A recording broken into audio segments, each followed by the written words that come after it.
say to those that are blessed enough to help prepare for what's about to happen? So like if you're seeing a loved one pass away. So this is what I will say. And I guess I can give you two answers. So I just spoke about losing my father, right? And that was a loss that we could prepare for, right? So we knew my father's cancer had returned. My father had cancer as a result of being in Vietnam and Agent Orange, and it just returned and then got to a point where it was inoperable. So we knew that it would become terminal. And I will never forget, it was a Friday. We went to the doctor's office and the doctor said, so it's time to talk about hospice. And I remember breaking down, crying. I called my sister, she was on her way there. And my father looked at us and he hugged each of us and he said, "I'm gonna miss y'all." And that stuck with me. He didn't cry. He didn't seem sad. I'm sure he was all of these things, but that was actually my last time hugging my father. After that, my father, literally a month later, was gone. It was a very quick, kind of rapid decline. So what I can tell people who are dealing with the space of watching your loved one perish is to spend time whenever you can. And I'm not the person who says that's still your fill in the blank, so be there for them. That's not what I mean. But spend time creating memories. And if there's someone who's not there to create those memories, check in on them. Because it's very possible that they have not accepted the fact that their loved one is going to ultimately pass away. Here's what I also suggest. Use the resources that are given to you. If your loved one is in something like hospice care, those hospice staff have counselors.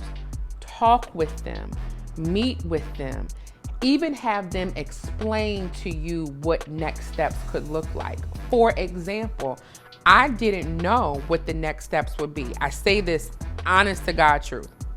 One of the things that my father always wanted for my sister and I was to live within like walking distance to the house, right? But we grew up in the country, so who wanted to do that?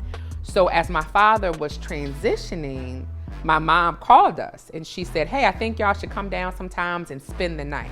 Very odd. My sister was married, 2 children who were school age children. Well, my sister and I chose to stay in the house one night together. And it was a particularly rough night for my dad. And I became very aware that he was transitioning. And my sister would stay, I would stay. And in hindsight, I think that was my father's wish. I think he could pass peacefully because his 2 girls were with him. And I remember there was one time my father was a very strong man, but at the end, he couldn't beat me, for lack of a better way to say it. And he had become kind of aggressive. And I said, "Daddy, we got to go to work in the morning." And he said, "Well, then go to work." And I was like, "No, that hurt my feelings." And he said, "I can't have no feelings." And then he went to sleep. You're going to experience that when you're caring for a loved one who's transitioning. There are going to be times where they don't seem like themselves because they're not. There are going to be times where they might be hurtful to you. It's not intentional. Their brains are actually preparing to transition. So sometimes they're going to talk to you and recognize you, but cognitively they're speaking to someone else. It's also common for them to call out to loved ones who have also passed away. From a spiritual angle, that's usually when their loved one, the ancestors, are kind of summoning them to come home. So prepare for that. Here's the other part, the science part of loss. And this is why I encourage you to talk with a hospice counselor or even the hospice nurse that is there.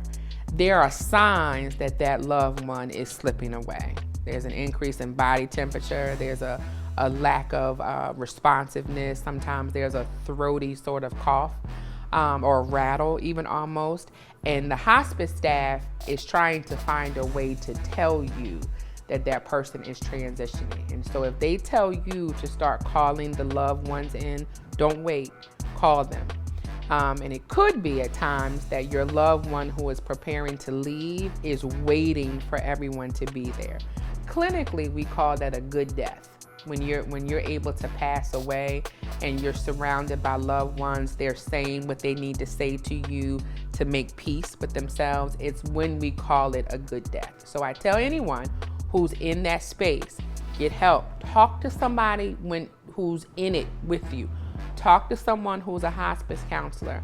But also celebrate the fact that your loved one is so loved that they're able to leave this world surrounded by the people who love them the most.